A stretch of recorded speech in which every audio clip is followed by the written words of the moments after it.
I want to say thank you to everybody who came tonight to share your evening with us. And finally, want to say thank you to the Ethiopian Community Center here in Las Vegas for hosting this event. We are so grateful. Okay, with that, let us start the program. I'm going to kick it over to Assemblywoman Brittany Miller to lead the Pledge of Allegiance and give a quick overview of the Assembly. Okay, thank you. So first, why don't we all stand up and say the pledge.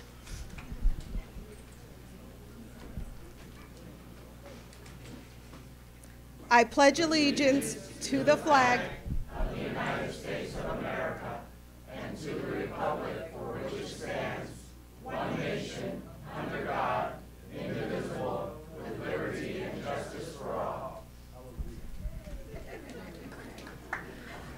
Hello, everyone. I'm so excited to see you all here tonight. I especially want to thank and give my excitement to the Ethiopian Community Center that is hosting this event today. And I just want to say to our beautiful Ethiopian community here in Nevada, thank you. If no one...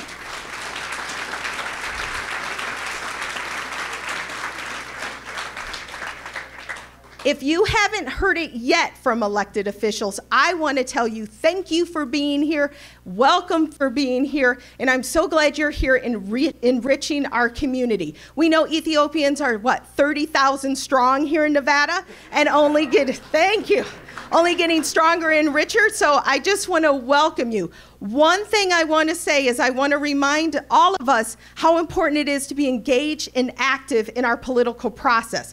Because of that, there was a bill that was passed last session by Assemblyman Asefa.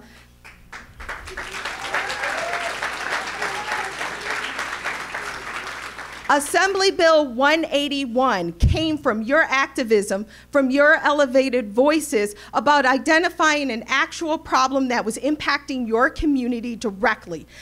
There was a situation where you couldn't call in sick to us if you worked for a certain employer. You had to physically go in, and they would determine if they thought you were sick enough to go home. As a result, we lost 2 lives.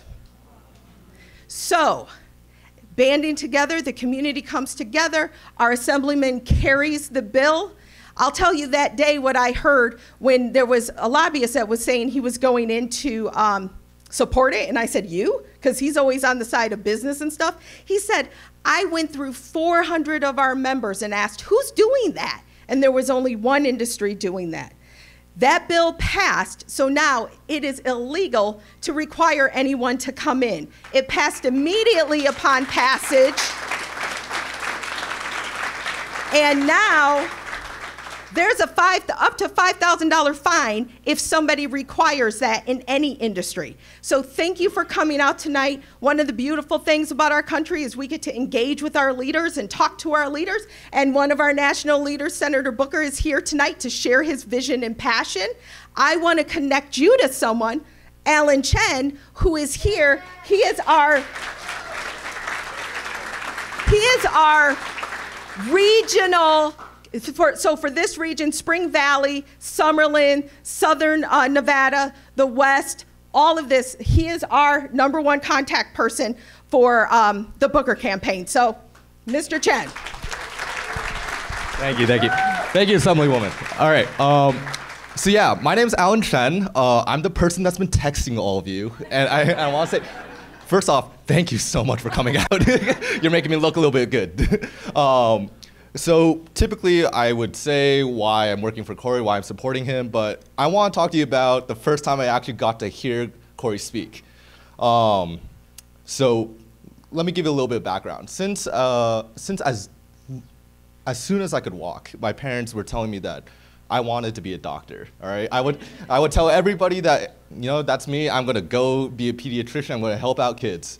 And I don't know if it was because 2 of my aunts were nurses or if my parents just really wanted a doctor in the family. But one thing after another, throughout high school and middle school, I would volunteer at free clinics, I would shadow doctors, I would binge watch Grey's Anatomy. And Lord and behold, I was ready. It was junior year of high school, I was going to start writing all my college applications, and then May of 2013 happened, and I got to hear Cory speak. May of 2013, Cory actually spoke at my brother's commencement. My brother, who has the brains in the family, was at Yale University, and Cory was giving the commencement address. So I'm not going to walk through that entire speech. I'm going to give some highlights. One thing that really stuck with me at that time was he said, your personal worth isn't about what you can buy, but what you can give to your community. So that was one thing. 2013, he was already spouting this. And then a second thing that that really stuck with me was, if you want to go fast, go alone. But if you want to go far, go together. So that was something that we've always been thinking about.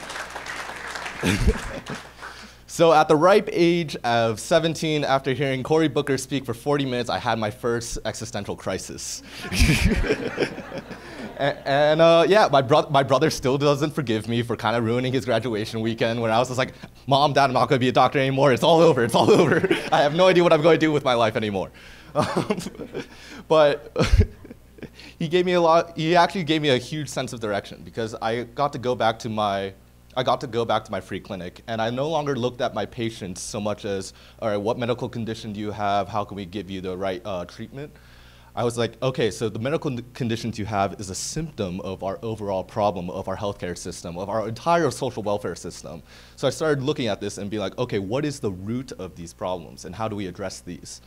And then I realized there's no way you can address those, or you can address those, but it's very hard to address those as a doctor. It's much easier to do that in politics. So my parents were super disappointed, but I applied under a public policy to a bunch of universities. And here I am today, 6 years later, working for the man that gave me my first existential crisis, doing everything I can to get him elected. Anyways, I'm not going to take up any more of your time. I just want to say thank you so much for coming out. I'm not going to ask you to support Cory until you actually hear him speak, because there's just something about him that's really amazing. And I'm really glad that you all are going to be able to experience this today. So afterwards, if you resonate with Cory's message, if you resonate with our message, find one of our staff members with a bunch of clipboards. They're all over the place. Come get involved. We really need your help. We're doing something special here in Nevada, and we can't do it alone. Thanks so much.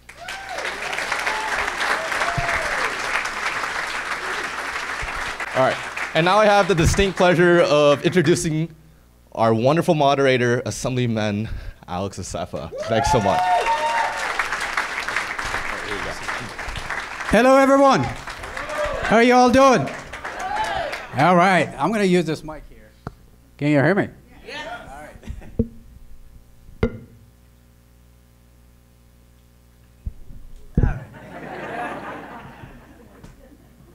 I don't want to get in trouble, because I have a list of people to say thank you to, so I got to look at my paper here.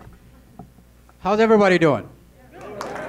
Welcome to Assembly District 42. So you're sitting right in the middle of Assembly District 42.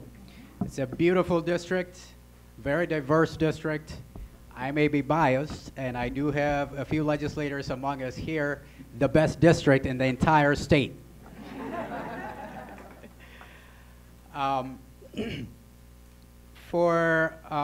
I just want to say thank you to a few people first. The Ethiopian Community Center for organizing this event, and for allowing me to moderate this conversation. That is a huge deal. Thank you so much. I also want to recognize a few elected officials who are among us today. When I say your name, please wave or get up so that I can see you. Assemblywoman Connie Monk.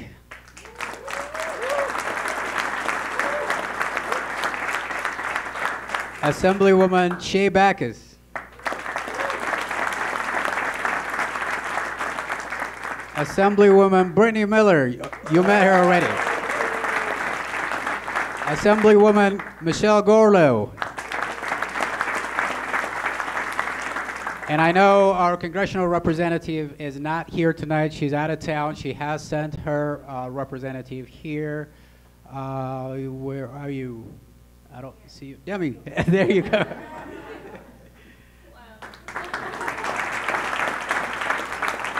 Demi Falcon, thank you so much. And of course, I want to say thank you. I don't know if he left already, King Ibu, who was playing the guitar for us earlier. There you go. Thank you so much. This guy puts on quite a show. Every now and then in town, at several locations, he puts on some events together, and I usually go out there whenever time permits, time allows me. The music that he plays is amazing, refreshing. And I want to say, I want to recognize a couple of people. In the legislature, since I am in it, I understand how tough the work is. And these two gentlemen have always been by the side of their spouses. My colleagues, Assemblywoman Monk and Bacchus, you are blessed to have your husbands with you every step of the way.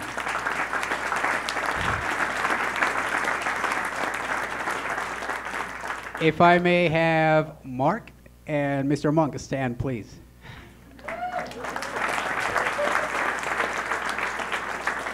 Mark is a pilot. He flies around the world, and some way, somehow, he will find time to come hang out with his wife in Carson City, encouraging her and supporting her and being with her every chance that he gets. And Rich, thank you. God bless you for being there every time, every day.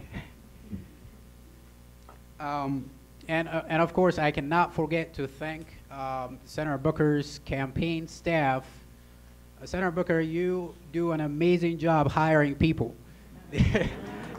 These are the most persistent, hardworking people I've ever seen. I get phone calls, text messages at the most random hours of the day. I'm like, these people sleep? Thank you so much. And you guys probably don't know, the national campaign manager he was born here in this country. He was born from Ethiopian immigrants in New Jersey, I think. His name is Adisu. I had a conversation with him a few weeks ago. He's an impressive guy. Thank you. I am very excited about tonight. This is going to be a very good night. This conversation is well overdue. I'm excited because for the first time in the history of this community, we have a presidential candidate who is now going to sit down and have a conversation with us. This is a big deal for us. He's not here to ask us to vote for him, although I suspect that may be one of the things that he wants to do. But we have asked him, and he has accepted to come talk to us and understand our issues, listen to the things that matter to us, and share with us his vision for us as a community, for our state, and for our nation as a whole. You might ask why this is the first time a presidential candidate is coming to us and having a conversation with us.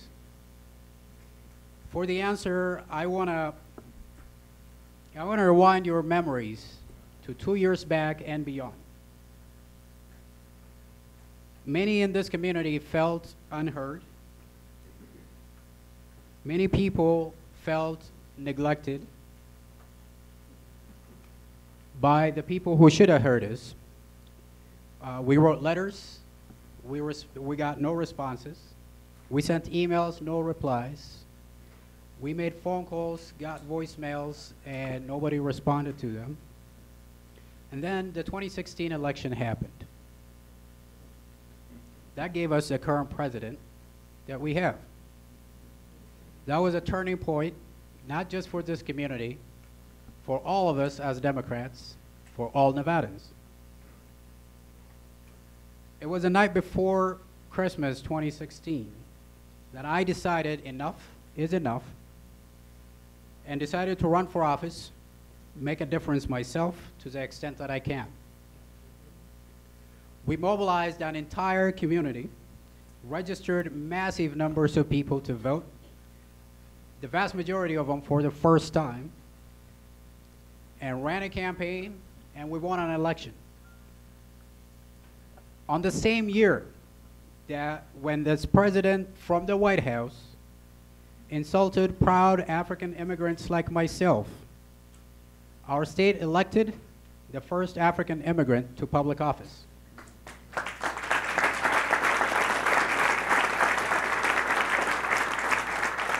On the same year when this president was denigrating and disparaging women, Nevadans turned out in record numbers and elected the first legislature in the entire country, in the history of the entire country, a female majority legislature.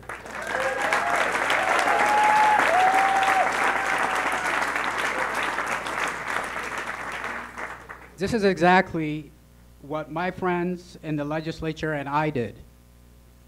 We woke up every morning and fought for working families. We protected and defended working men and women in this state. When the president took the whole nation backwards, we took our state forward and passed groundbreaking legislation that will affect our lives and will be in place for generations to come. That is what happens when you elect the right people and put them in the right places. Change happens. You will be paid attention to, you will be seen. That is how we put this community on the radar. That is exactly how we put Nevada as a shining example of progress in a year the president took us backwards. That brings us to today, where our voices are collectively amplified on the national stage. We now have a space at the table when the important decisions are decided that affect our lives.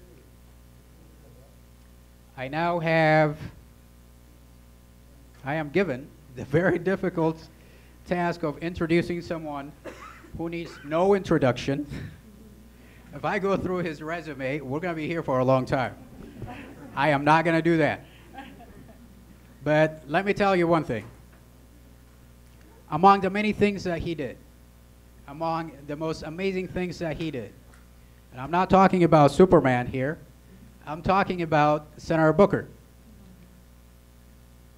This man can rescue people from a burning building. We've all read about that, yeah? And I can confidently tell you, in this election cycle, he's going to rescue America from a president who is burning down every value we hold dear.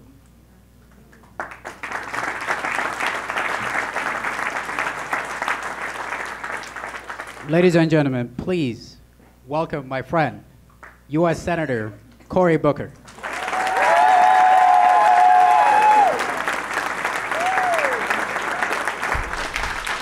Give it up for Alex. Give it up. The James Brown of the state legislature, hardest working man. All right, so I want you all to know I feel a little overwhelmed. I've got 4 great women leaders in this room. I've got Bacchus Gorlo, it's Miller time, and then my favorite TV show, Monk.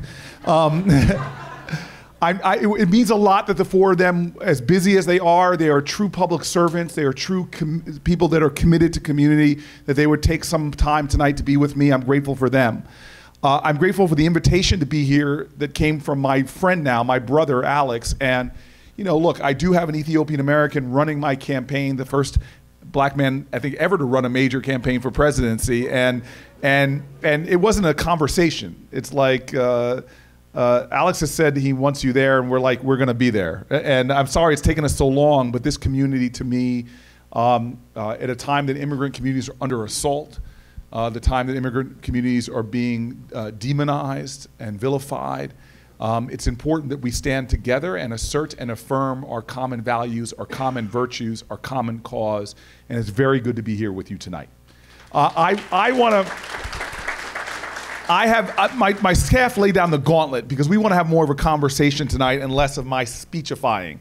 And so I do want to, though, share with you just quickly why I'm running, and then I'm going to sit down and we can go anywhere. Now, look, I am psyched about the policy plans we are putting forward, the ideas that are differentiating ourselves, as well as the ideas that I think you see a lot of folks in this field putting forward. I'm proud, as I have my team sitting here in front in the red, about our vision for driving down prescription drug costs, taking away patents from pharmaceutical companies who are jacking up those prices. I'm proud that we have a housing policy that is really fighting against gentrification and giving people refundable tax credits. I can go through this for a long time about our policy prescriptions because I am a big, overgrown, geek, nerd policy guy.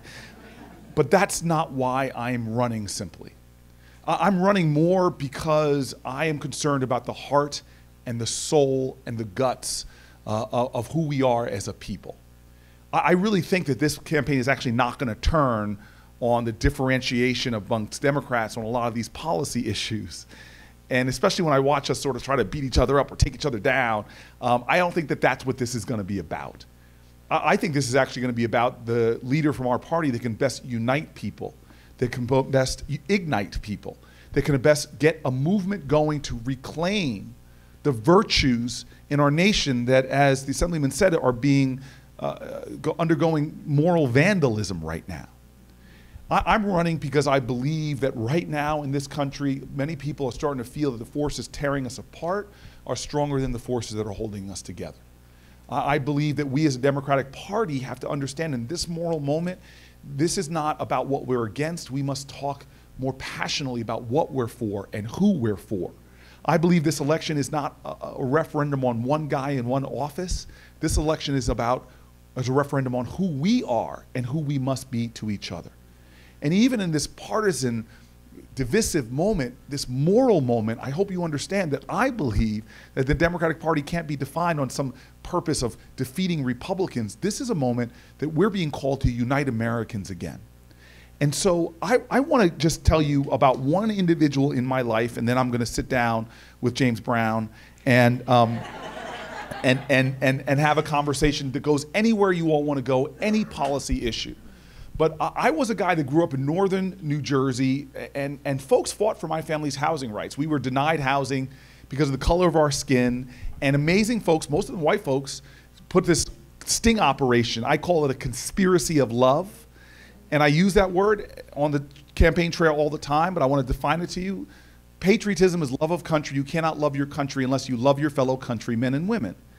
And love says that if you don't have great public education, your kids don't have great public education, my kids are less off. If your family doesn't have access to health care, the dignity of my family is under assault. Love understands we have common cause. It's not a sentiment, it's a struggle. It's sacrifice, it's service. And so we got into where I grew up because a whole bunch of folks said, we're not gonna let you be denied housing because of the color of your skin, and they stood up for my family. And literally had a white couple pose as my family to buy the house that we grew up in. So now look, what did I do when I finally finished all my education? My dad was looking at me, okay, you got a BA from Stanford, an MA from Stanford, you went over to Oxford, Cory, you got your Rhodes Scholarship, you got now Yale Law School. My dad's like, not impressed, man. You got more degrees in the month of July, but you ain't hot. Life ain't about the degrees you get, it's about the service you give. You don't need a PhD to be great in this country, you just gotta be for people. And so what did I do? My first job, I went to Newark, New Jersey, to be a lawyer representing people for their housing rights, because people struggle for my housing rights. Can't pay it back, gotta pay it forward. And the person I want to talk to you about was a person that I met when I got to Newark that's defined my entire life in politics. She was the one that pushed me into running for city council. And remember, life is about purpose, it's not position. Okay, I had the same purpose since I came out of law school, which is to empower communities, especially those communities that are being left out, left behind, looked down upon, disrespected, disregarded, those folks in America who just plain feel dissed sometimes.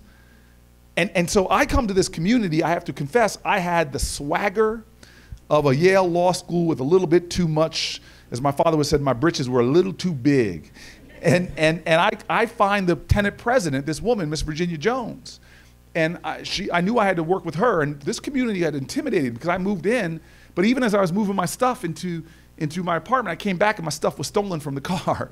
And I was right next to a abandoned building being used for drugs. It was lots of shootings in the community. I would be at night and hear gunfire across the street from the projects. I was a little intimidated, and so yet I still, with my swagger, go up to the 5th floor of the projects where this woman lives. And I knock on the door, and I hear like this UCLA linebacker voice, "Who is it?"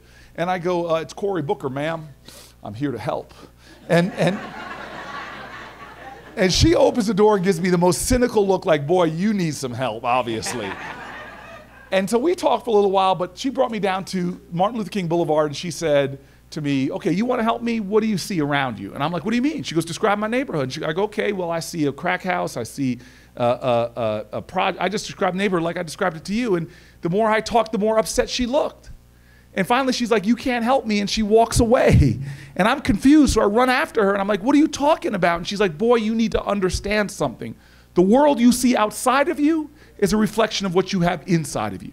And if you look at my community and all you see is problems and darkness and despair, that's all there's ever gonna be. But if you're one of those stubborn people who every time you open your eyes, you see hope, you see possibility, you see beauty, you see love, you see the face of God, then you can be one of those people that helps me." And she left me there on the streets thinking to myself, "Okay, grasshopper," thus ended the lesson.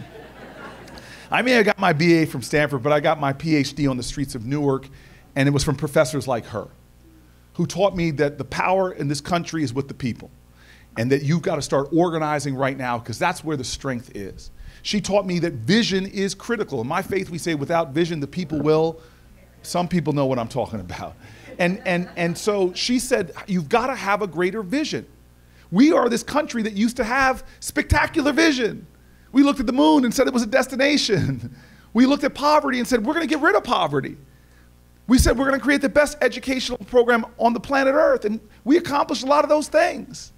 But something's going on now where our vision seems to be stultified, where we seem to not believe that we can solve impossible problems. And by the way, while we're struggling with that, other countries are blowing past us, out investing in their public education systems, out investing in their infrastructure, out investing in their healthcare, not spending more money than we do, because we spend more money on healthcare than anybody, but making smart investments and opening up doors to wellness and well-being. This is a moral moment in our country, and it's not about one guy in one office. It's about us, our vision for who we can be, our vision for this nation. And more than that, it's about our vision for each other. Why do we see these days more of an impotency of empathy, where people are struggling in our country and we don't see common cause with their struggle? Whether it's a family that works a full-time job but still needs food stamps to try to make ends meet, that is wrong. Or people right now who are rationing their insulin because they can't afford it, and then end up in the emergency room, endangering their lives and costing us more money for their health care at that point. Why do we have a nation that treats people who are survivors of sexual assault, we stigmatize them, creates people with addiction, we treat them with jail. People with mental health, we don't give them equal access to health care. Somebody's not here tonight because they're taking care of somebody who has Alzheimer's or a special needs child, and they find themselves with no help from a society that doesn't value their work. Why are we a nation that sings the song, "Home of the Brave," in our national anthem, but veterans are disproportionately homeless? All of these things have nothing to do with right or left, Republican or Democrat. They have to do with our compassion and our empathy for each other. I am running for president because I believe in us. When we work together and stand together, there's nothing we can't do. American history is a perpetual testimony to the achievement of the impossible. And I'm telling you right now, when Americans lead with love for one another, there's nothing we can't do. We need a revival of civic grace, a more courageous empathy. We need to reignite that definition of patriotism. And Democrats, we got to be careful, because I know that people are saying the number one thing they want from a candidate is to be able to beat Donald Trump. Well, I'm just one of these people like, can't we have bigger aspirations than that? Beating Donald Trump is the floor, it's not the ceiling. It gets us out of the valley, it does not get us to the mountaintop. I'm running because I want to get to the mountaintop. Yeah, I want to get rid of him. I want to beat him, defeat him, unseat him. Did somebody say eat him? I'm a vegan. I don't do that. You got to stop the rhyme right there, please. Look, I'm telling you right now, we have to be careful. My dad told me there's two ways to go through life, as a thermometer or a thermostat. He goes, be the change maker, be the thermostat that changes the energy and the heat and the warmth. So he goes, don't be a thermometer just being reactive and making the world contort you. Donald Trump wants us to fight him on his turf, on his terms, making it all about him. That's how he wins. We win when we ignite and energize and activate other people. If we just have this safe, modulated campaign where we're picking somebody just because the polls or this, no, we want the candidates that can ignite and inspire people and not allow ourselves. I hear some people want to fight fire with fire. I ran a fire department as a mayor. It's not a good strategy. I was running up to the stage at this one town hall in Iowa, and this big dude sees me. I'm a big dude. Puts his arm around me. I'm a former tight end for Stanford, former All-American football player. The older I get, the better I was. And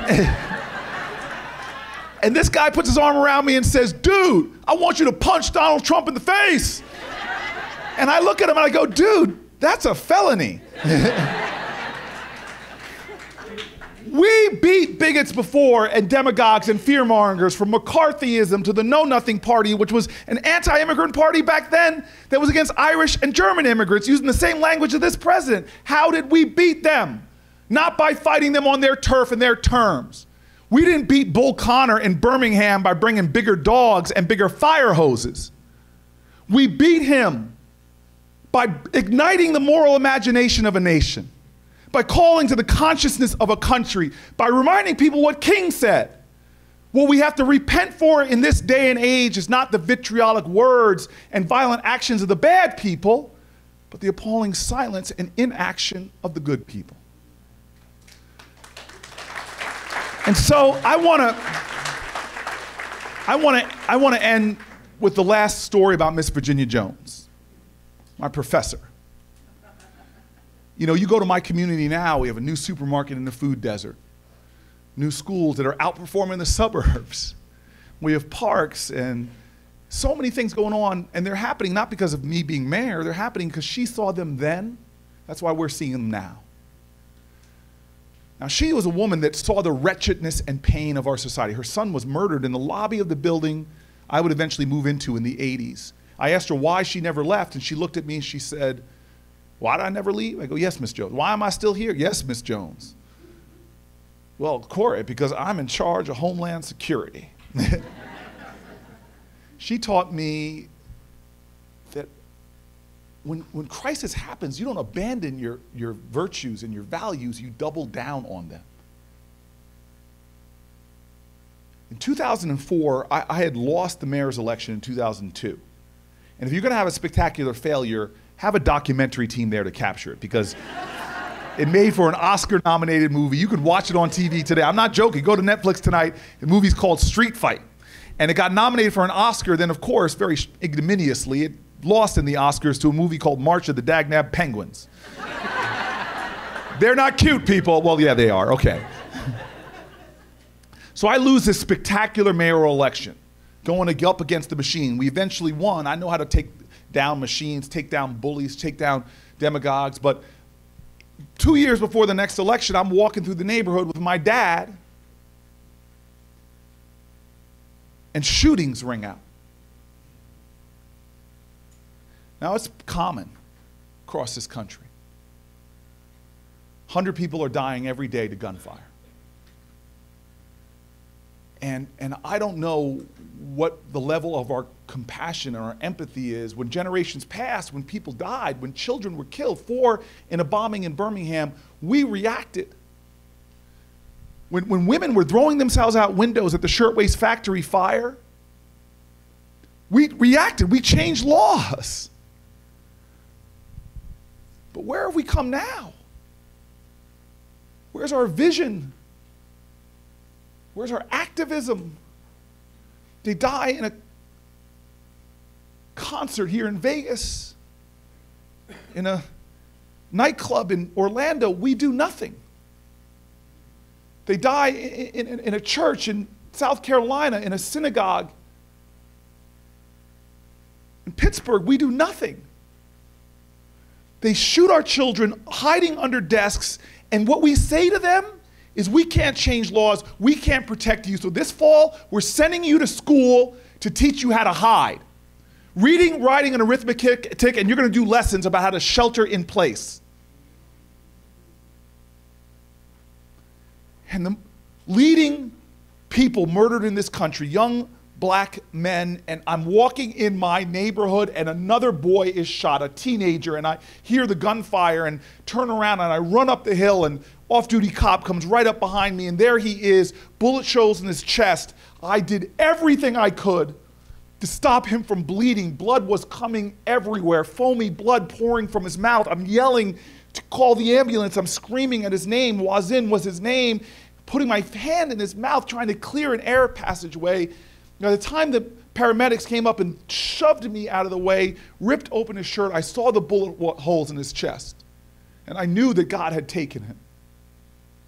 I remember going down the hill, and there was the police director from the mayor who had just beaten me, but he had such compassion in his eyes. He tells me to this day that I looked like I was in trauma. I told my dad to go back to Brick Towers and the projects where I was now living, and I answered the questions of police numbly, and I don't even remember to this day how I got back home, but I remember that moment where my dad sees me. He opens the door and sees me covered in another boy's blood. And I couldn't talk to my dad. We had such a close relationship. I just pushed past him, went into the bathroom, closed the door, and there I was trying to scrub another boy's blood off my hands, and my hands were shaking. And I just felt my heart fill with such anger.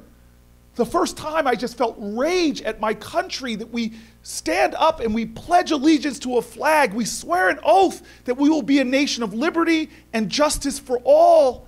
And all I could think is, where's the justice? In the slaughters in our community, where is the justice? And the poverty and the pain and the isolation. And I got into the shower, and some of you may have done this before. I just turned on the water so hot. I hope that the pain on the outside can dull the pain I was feeling on the inside. And that night I go to bed, and I wake up early the next morning, still not wanting to confront and talk with my dad. And I got out early, and I went down into the lobby of my building, and it was early in the morning. The sun had just come up, and as I walked through the lobby, in the back of my mind, I remembered that this was the lobby that Mrs. Jones's son was killed. And I come into the lobby, and it's between the projects. Nobody is there except for me and Miss Jones. Now, her back is turned to me, and she must have heard my spirit screaming like it was under 100 feet of water, and she hears me somehow with her spirit, and she turns around and she confronts me, and she did the only thing I needed at that moment. She just opened her arms for a hug. Now, I'm this big, rambling former tight end, but I ran across that courtyard like a little boy, and this woman hugged me and held me, and I broke and just started crying, and she rubbed my back and said 2 words over and over again. And God, these are 2 words that have nothing to do with religion, but everything to do with our civic gospel. They're 2 words that are a testimony to how we got here, overcoming wretchedness and pain, overcoming insurmountable obstacles. They're 2 words I have said to myself when I had my toughest days as mayor. I've said them as a senator the days I feel like I'm banging in my head against implacable walls of resistance. I even say these 2 words to myself now on the campaign trail, on the days where I'm getting on my 3rd or 4th flight of the day and just leaning on the spirit of good folk like you. What she said to me is, rubbed my back, was these 2 simple words. She just said, stay faithful, stay faithful, stay faithful. This election is going to be many things, many issues, but ultimately it's a test of our faith. And we have come this far by faith. Faith in our virtues, faith in our values, faith in each other. It's faith that kept people working at a time of slavery. They kept having that vision of freedom, and we achieved it. It was faith that kept people, when they were second-class citizen women, to join with others to fight for suffrage. It's faith that had people going from slums and sweatshops to workers' rights and public education. It is faith that has got us this far. And now this is a time, yes, there's fear and there's hurt, but I tell you, faith is the active conviction that despair will not have the last word. I'm in this election because I'm fighting for our faith.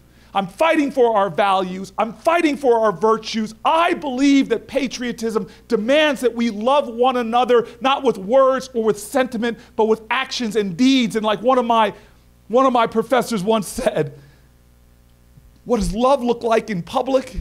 It's justice.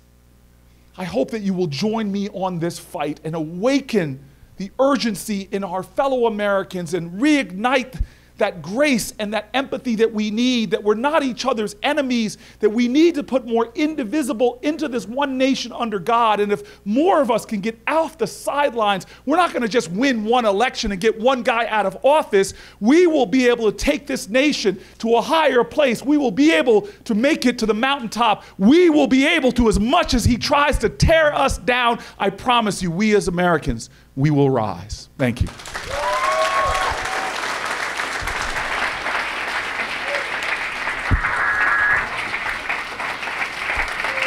Thank you.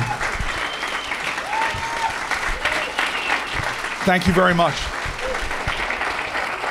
Thank you. Thank you so much. All right, Alex, I know these questions are going to be tough because you turned on the heat in here. You're putting me on the hot seat. Man, I don't know who's in charge of the temperature. All right. But we're all sweating. So it's for a good cause. That's okay. Sweating for the people. Yes, sir. Sweating for freedom. So this is how it's going to go. Really? So I'm going to ask you a few questions. Okay. To allow others to prepare questions. We'll be taking questions from the audience. While we're entertaining these questions, think about what you're going to ask. And is there a mic runner that's going to run around? There is a microphone. Yep. Yep. All right. You got it. Wasn't he great, by the way? Thank you. Even though his parents hate me, he was great. All right, so the first question, Senator, it has to do with immigration. As you answer that question, I want to highlight the fact that immigrants and refugees in this country are not just Latinos, and not all of us arrived through the southern border. Immigrants also look like me and a lot of people in this room right now. Myself, community leaders and lawmakers had an opportunity to sit down with you earlier this summer to talk about your immigration policies. Given this current administration, immigration continues to be a critical issue for our communities, especially here in Las Vegas. Can you tell us how you would prioritize immigration and what your plan would be if you are elected as the next president? Thank you very much. I'm going to be as concise as possible. Number one, we know, everybody in this room knows that the strength of this nation from its founding has been immigration. And it's what's made us distinctive on the planet Earth is that we are a nation that represents all corners of the planet and have shown that even the poorest people coming here, refugees coming here, that they are so additive to what makes us extraordinary. And we need to have policies that reflect that. And the policies of this president have been damaging that truth. More than that, they've been making us unsafe, economically weaker, and frankly, the violation of human rights that's going on is tearing down the very spirit of this nation. And so my plans are very specific. Number one, that word prioritization that you used is critical.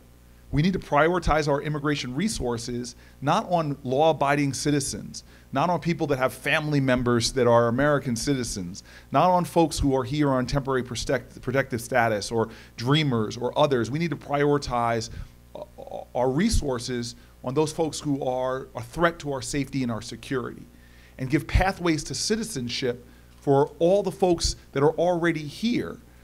And the reason why I say this is because the fear that he's injected into our society by separating families, by ICE raids at schools or courthouses, what that's done is it's fear. Remember, it's a toxic, corrosive cancer in our society. It's made immigrant communities afraid to even come forward to the police and report crimes. It's hurting our economy. It's having people live in fear. And as I sat here in Nevada, I told my team this today, one of the most moving conversations I've had on this whole campaign was a 14-year-old girl born in this country who was talking about her friend, another American citizen, who was afraid to call the police to report an assault on her because she thought her parents would have to come to the school and they're undocumented and they would get. So as President of the United States, and I hope people will go read my it's a very comprehensive plan on CoryBooker.com, but I see that what this president has plunged us into a fear-based society and violated our values all through executive orders. These are things, and executive actions, these are things that I will roll back.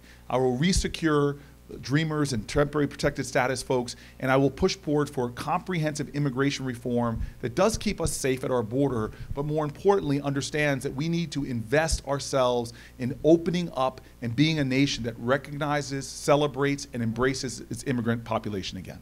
Thank you.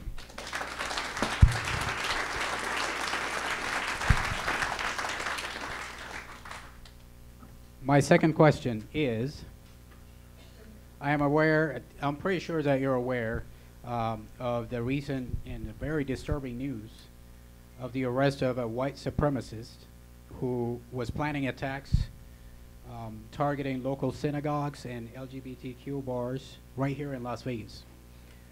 Our community is scared. What is your plan as president to address the growing issue of white supremacy, domestic terrorism, and domestic terrorism in our community? So 2 points real quick, just so everybody knows. The majority of our terrorist attacks since 9/11 have not been international terrorists. They've been homegrown terrorists. The majority of them have been right-wing groups, and the majority of those white supremacist groups. That's the facts. And this is a growing crisis in our country, and we have a president that not only won't admit that there's a problem, we have a president that contributes to it with his bigoted, racist rhetoric that's even being used within these white supremacist chat rooms, manifestos, and more. And so the first thing I want to say is that I'm going to be a president that, like other presidents have done in the face of other rising crises to the safety and security of Americans, like a former president set up a White House office on HIV and AIDS, I'm going to set up a White House office on hate crimes and white supremacist violence that's going to work to coordinate and empower communities and information to stop this crisis. And then the second thing I want you to know is other countries have problems with white supremacy, but it doesn't result in mass shootings. Because in the United States of America, it is so easy to get a gun or an assault rifle and commit untold carnage. That's why my plan that people say is the most bold plan on gun safety in this primary. It's not bold. It's evidence-based. It's based on things that people have done in other places that have resulted in big drops in crime. Like, to me, I'm sorry, it is common sense that if you need a license to drive a car, you should have a license to own and buy a firearm. And states that have done it have seen Connecticut did it, had a 40% drop in shootings, 15% drop in suicides. It doesn't erode a law-abiding citizen's right to own a gun. No, it just keeps the guns away from the people that want to do harm. And so as the only person in this race, the only person in the Senate who's had people being shot on their block, I promise you this, if I am your president, I will bring a fight to the corporate gun lobby and the NRA like they have never seen before. And we will win.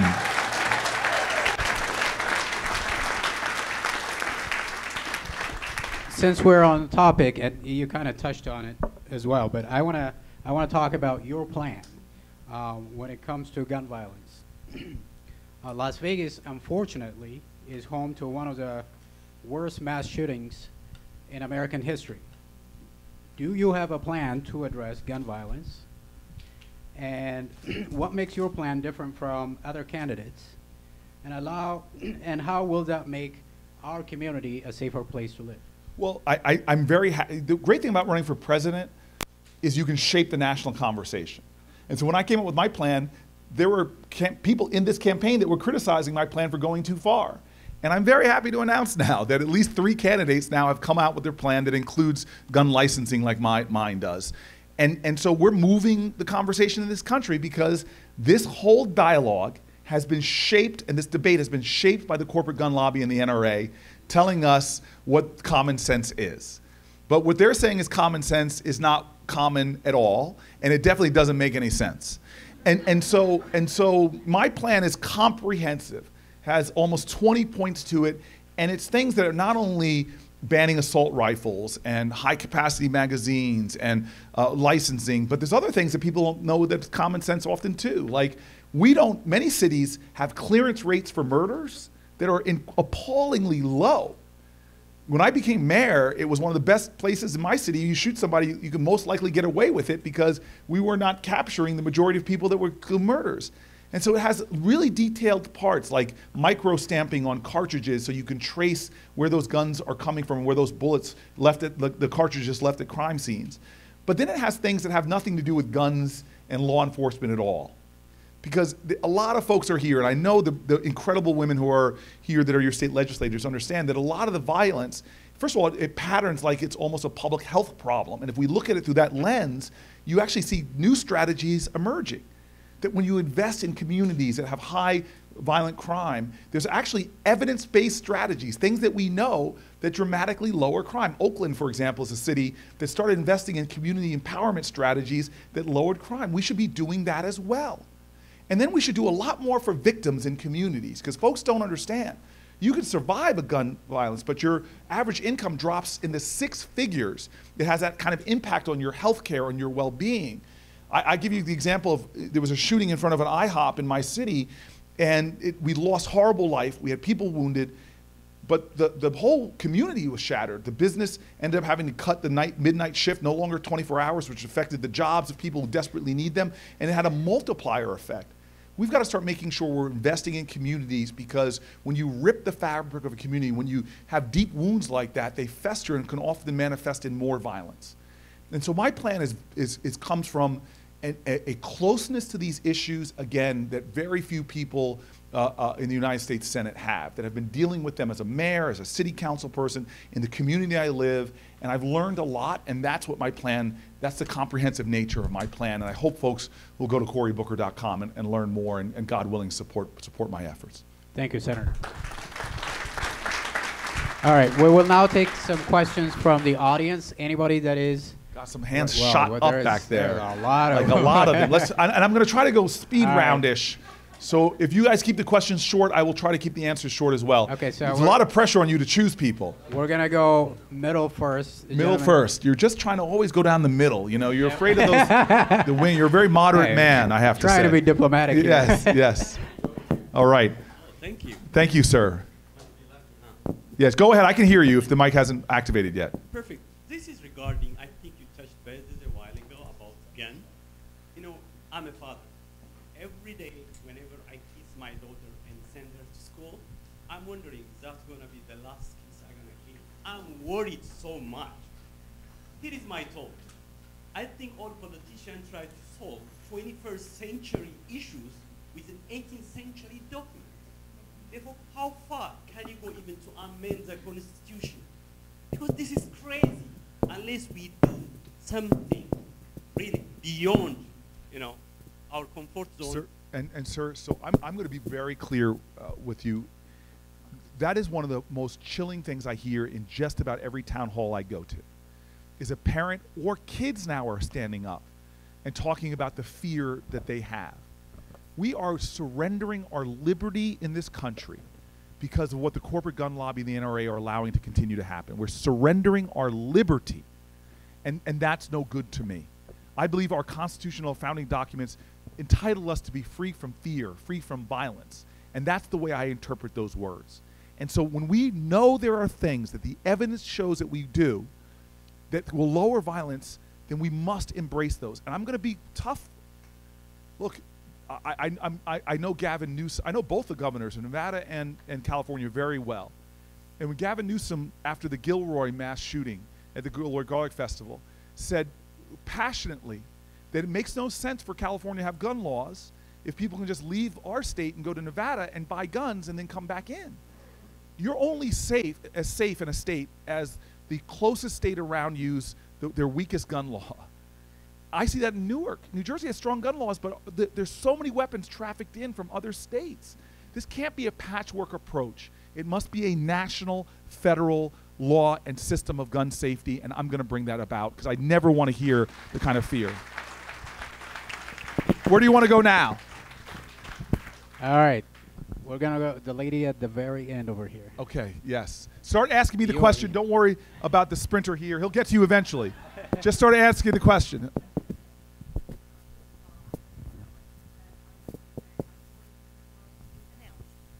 So my question is, this week, the man who's in the White House embarrassed me once again internationally. What are you going to do to get our respect back from our allies and work as a global country? It is such an important question. I love the way you asked it. She asked it like it's Voldemort, the man who shall not be named. Senator, real quick, let me add on to that question, parallel to that. The president returned today to the country after having embarrassed a nation on the G7 summit. Parallel to answering that question, what I would like to know is what is, and I haven't seen other candidates talking about their foreign policy platforms and what their policies would be. We have a country that is continuously being denigrated, and our allies are running away from us.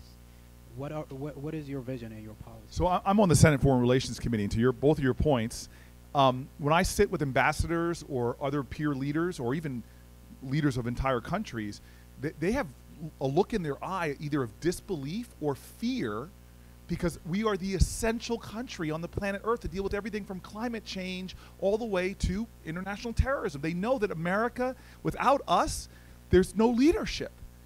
And so I cannot tell you how grateful I am for both of your questions because I am one of these guys because of my job as a senator that stays up at night thinking about the crisis that's going on and how this president is plunging us closer and closer to wars and military engagements, violating our Constitution, doing things that I wish more Americans knew the depth of the depravity when we have no declaration of war against the nation of Yemen, but yet we were refueling Saudi Arabian planes, our military was, to drop American bombs on Yemeni children, causing one of the greatest cholera outbreaks and famine outbreaks, tens of thousands of children dying.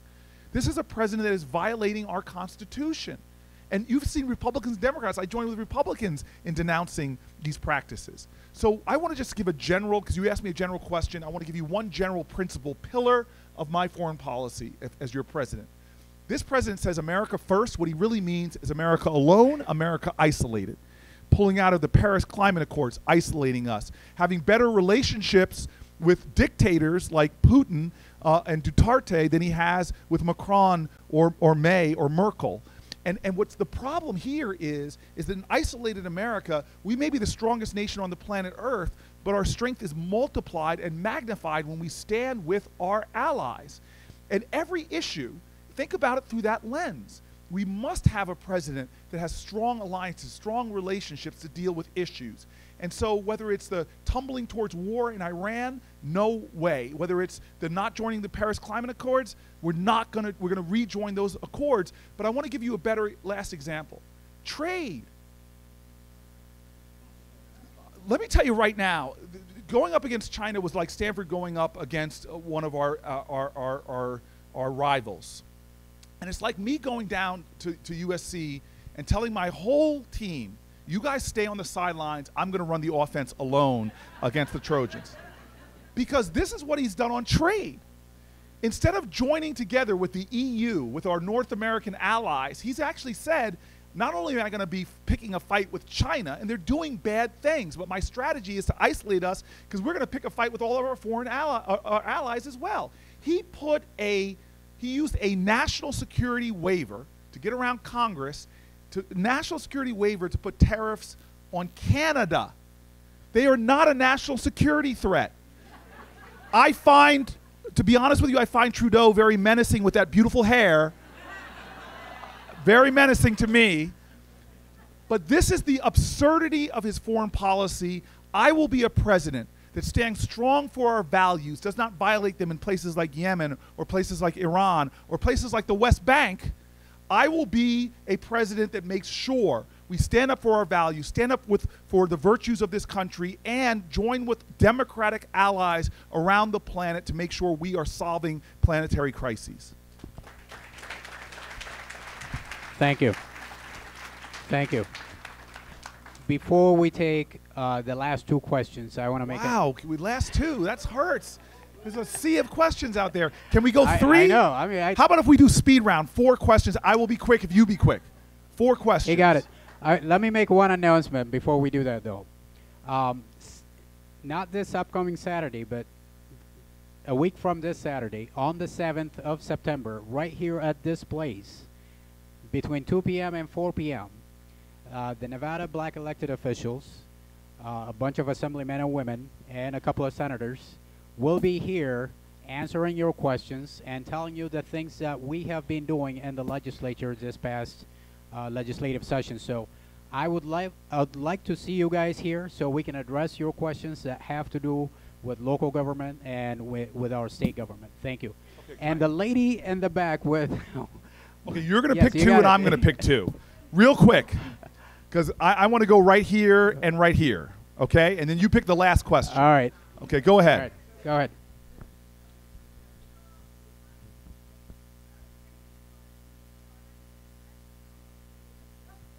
Oh, thank you. It really is a well-done movie. I hope people will go home tonight, watch Street Fight. You won't believe it happened in America. Yes, it's a really good deodorant you could buy at your local grocery store, the future.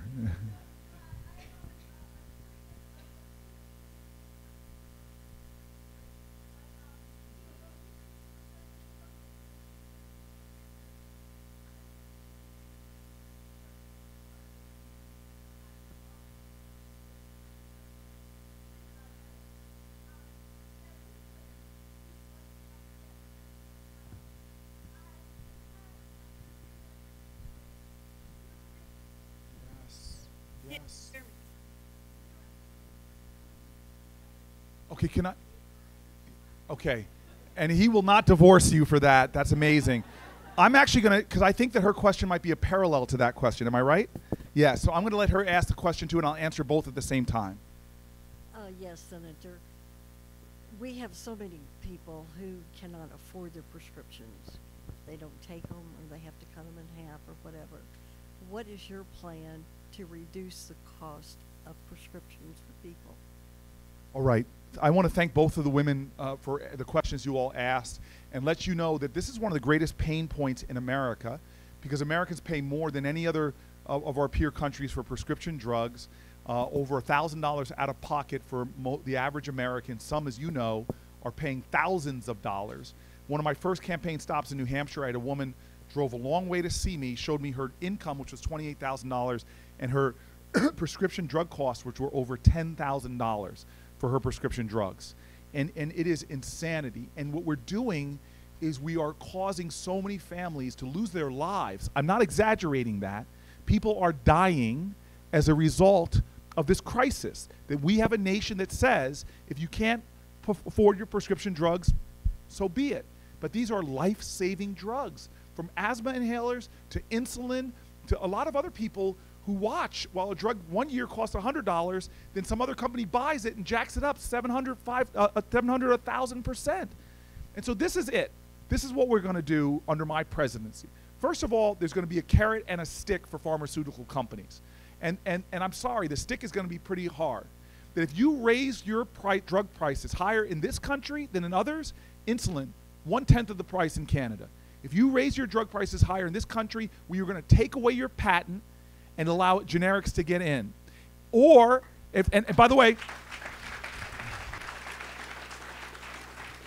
or threaten you with 100% tax. 100% tax on those profits over what it is in other areas. But it's more than that. It's about using our Medicaid and Medicare, which we don't do, to leverage down those drug prices, which is utterly essential. And we have got to get back. Our whole healthcare system is designed for reactive care, waiting till people are sick, waiting till something's become an emergency. We have to start thinking of our healthcare system as a wellness system, as an early intervention system, and a well-being system.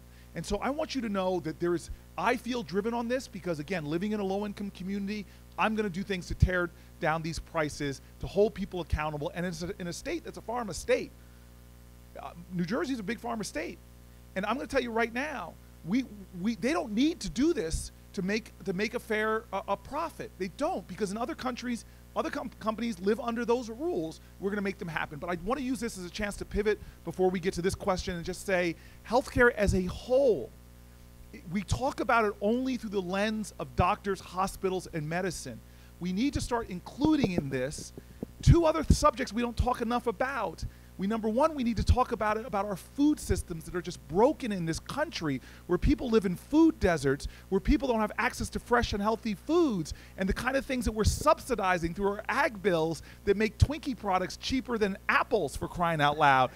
We have epidemic diabetes because of our access to food issues and what we're consuming as a society. The fact that we don't have more mature questions about health and well-being in this country that goes beyond just can you get your drugs, but also to issues of what gives you a healthy life. And that brings me to the last issue.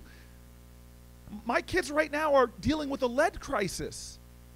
And by the way, Newark ain't alone. There are 3,000 jurisdictions where children have more than twice the blood lead levels of Flint, Michigan. We have toxic systems, unclean air. The number one reason why kids miss school is asthma. Toxic systems, cancer clusters, where these polluting companies are allowed to put chemicals into our air. There is such an environmental problem, and people wonder why cancer rates are going up in our country. It's not just because we don't have a healthcare system that's dealing with cancer, it's that our healthcare system is dealing with too much cancer because we're not focusing on the toxic chemicals and toxic Superfund sites, toxic air, toxic soil. So I see comprehensive health and wellness that includes everything from focusing on mental health, focusing on the diets and well-being and access to healthy food, and dealing with environmental injustice issues that are saddling too many Americans with too many preventable diseases if we just began to act and hold corporations accountable for what they're doing to our environment and our society. All right. All right. You have who's your? Oh, she's going to go first, and you get to choose the last person. And so, if you didn't get to answer your question, you got to be mad at. No, I'm sorry. So I'm going to get this question that he's going to choose the last person. Okay. Thank you. My question: I'm a teacher here in Nevada, in the city of Las Vegas, and I appreciate your questions, sir, about our safety in schools, right? Because as a teacher, I go into my job every single day wondering the same thing: how do I protect my students in the classroom when I'm uncertain of whether or not there's going to be a gun that comes onto my campus? But my question also revolves around this idea of education as a whole, right? There are a lot of candidates who are talking about post-secondary education and how we reform college education so that it's accessible to all citizens. But what are we doing on the K-12 setting when we have an education secretary who's rolling back Title IX stuff, who is dismantling protections for students with disabilities? As president, what will you do to protect all of our students in this country, not just our post-secondary ones? And what is your name? I'm sorry. Erica Lamar. So, America, I'm glad people are applauding your question because, first of all, every kid is not going to college. And we need to have an education system that's preparing people for career success and start focusing. 35% of Americans go to college. We need to be thinking of education in a much more expansive way, about all the way to apprenticeship programs and more. But the reason why I love your question is because K-12 education is under attack in America, and we are seeing the dignity of the greatest profession there is, because without this profession you can't have any others, which is public school teachers. And so I live in a city that our school is under state takeover. We had real crisis in education, and now we're the #1 school system in America for beat the odds schools. And the first biggest strategy we did, which is what I'm going to do as President of the United States, is they started respecting the teaching profession by raising teacher salaries. And let me tell you how we're going to do it, because I want to be very clear how we're going to do it. 2 ways. One is, and by the way, I'm not just talking about teachers, school professionals, I should say, because you know how valuable everybody from school nurses to school counselors are, the whole constellation of people that bring great education to our schools. And I'm going to do it by doing 2 things: forgiving the debt of those teachers who are making that decision to go into public education, and then we have a tax system that if you're a hedge fund worker making $1 million a year, you pay a less of a percentage because of carried interest in taxes in your salary and taxes than a teacher does. Well, this is all done through the tax code.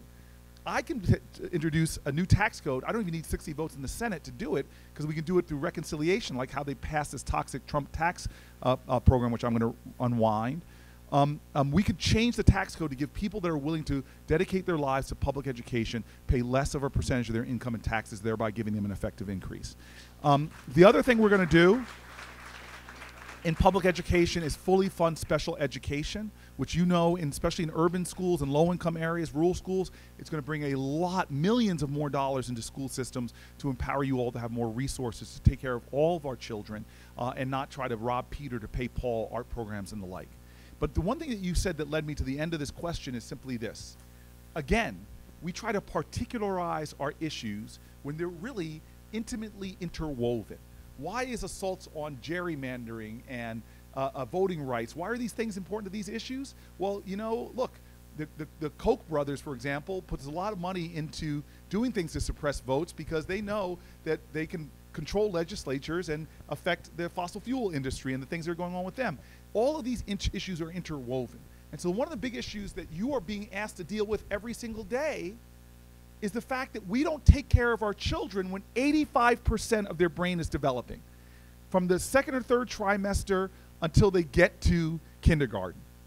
That is a powerful part of child development, and you are then asked, when a kid shows up that's not prepared to learn, to take what we've given you and try to be more than just a teacher, a social worker, a nutrition. All these things are being demanded of you. And so this is done with me. This is an issue of compassion. It's an issue of that love and patriotism and our values. To watch other nations do something radical. Other nations, they believe in science. And so they know that investments made in that valuable natural resource called the genius of our children are critical. Other nations have universal prenatal care. We don't. We live amongst industrial nations. We have the highest infant mortality rates, stillborns, low birth weight babies, and maternal mortality rates because we don't invest in prenatal care. I know what works. I'm one of these folks, one of these guys out here talking about that even low-income women should have access to doula care because I can show you the cost-benefit analysis that makes sure that we have more healthy babies born. Nurse-family partnerships, having a nurse visit at-risk mothers and just give them basic instructions literally is shown for every taxpayer dollar you invest in that saves 5 taxpayer dollars, cuts abuse and neglect rates in half. This is all evidence-based stuff. Let me give you more. Universal preschool, where all of our competitors have universal preschool. How the heck can we wait until kindergarten to start doing the common sense things that our competitors are doing? Let me give you one that really ticks me off. I'm not going to hold back. Brother Monk, I will not. When I was a child, I was a little melodramatic. I had the chicken pox, and I'm lying in a pool of oatmeal bath, and my mom is getting ready to leave on a business trip.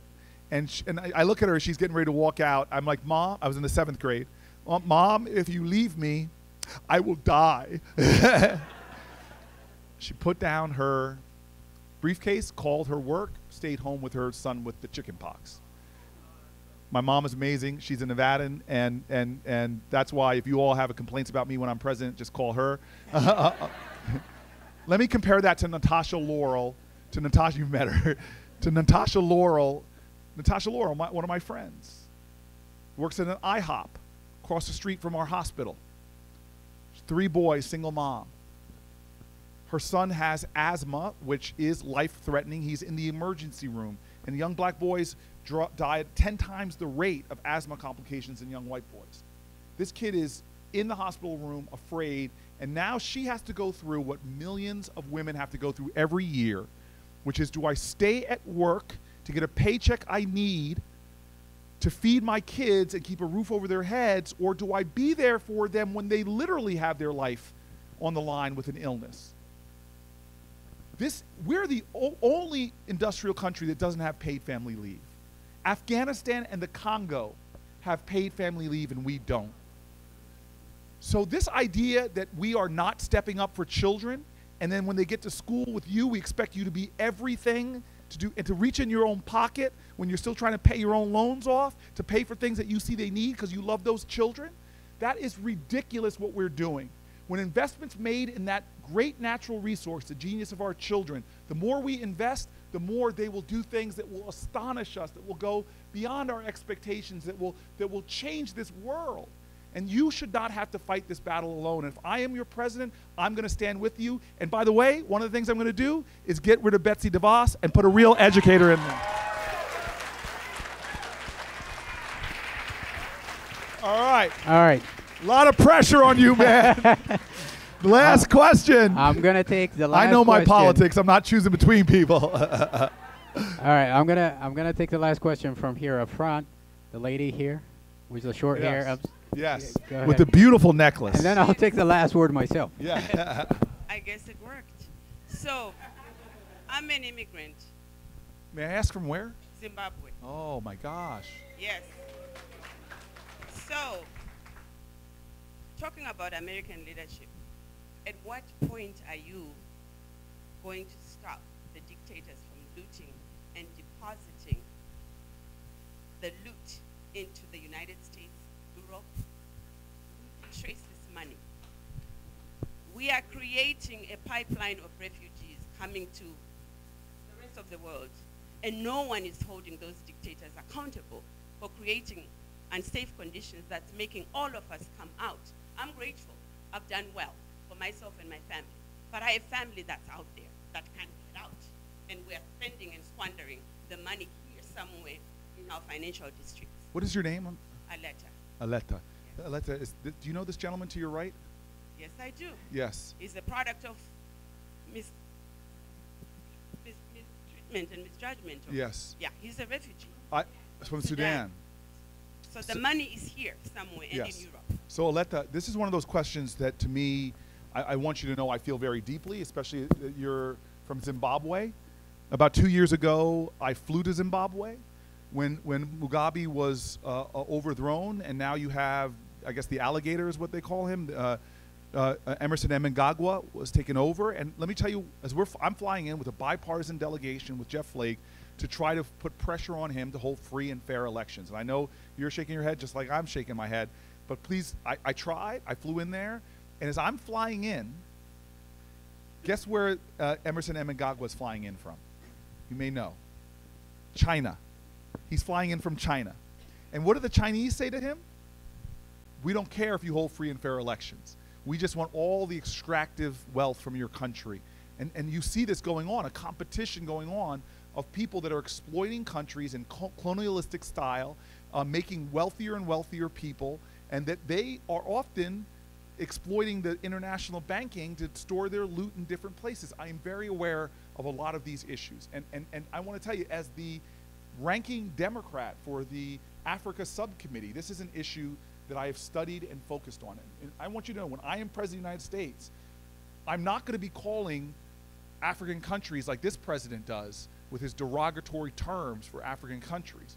I'm going to recognize, like the competition going on with China, that these countries have incredible wealth and incredible worth and incredible beauty and incredible culture. But I'll tell you what, we cannot fall into patterns that we have participated in the past that have dealt with virtual New Age colonialism that is undermining these countries and allowing the rights of citizenry to be violated and their human dignity to be assaulted.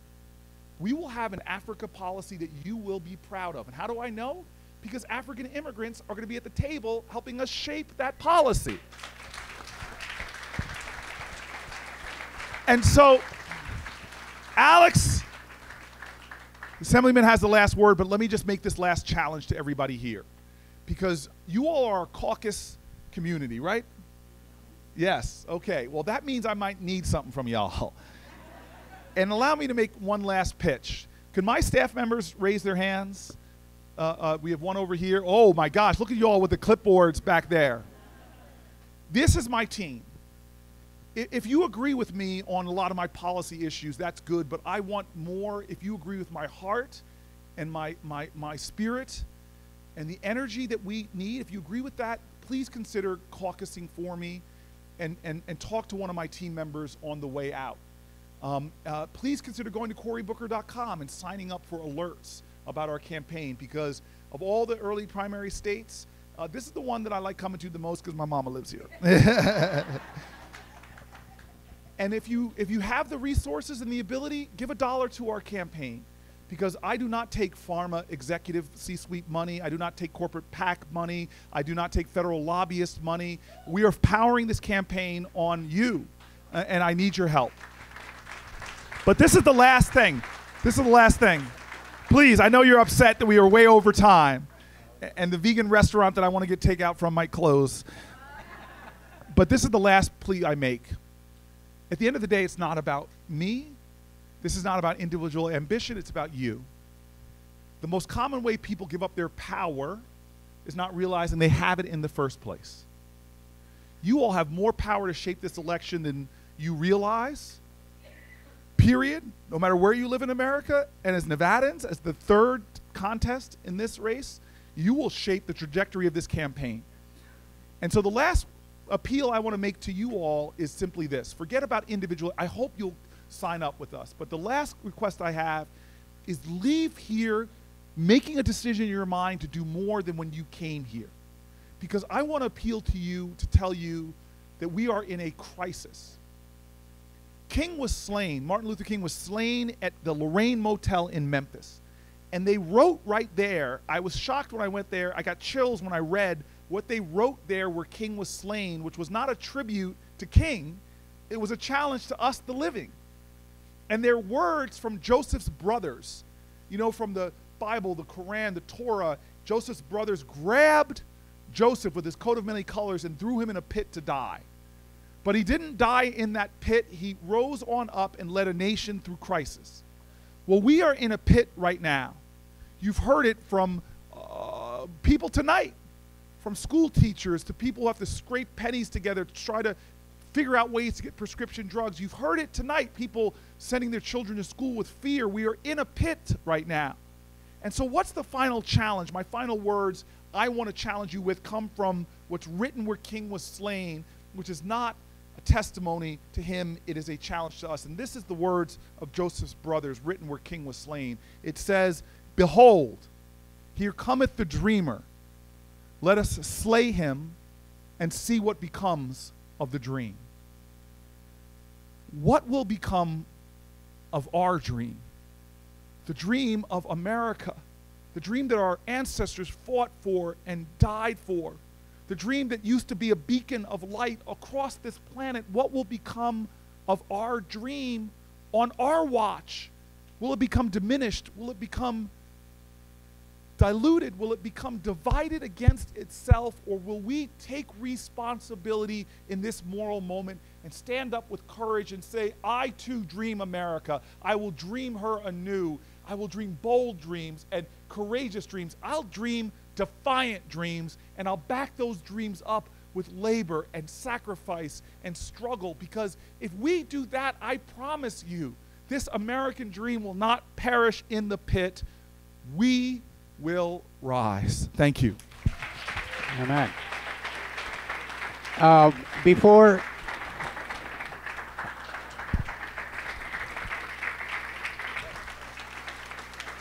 All right, I'm gonna ask the very last question. You may be seated. All right. Please have a seat. I'm gonna ask the last question, and before I ask the question, I want to remind you of two things. September 7th, Saturday, right here at 2 p.m., your state legislators will be here to answer your questions and to tell you what we did.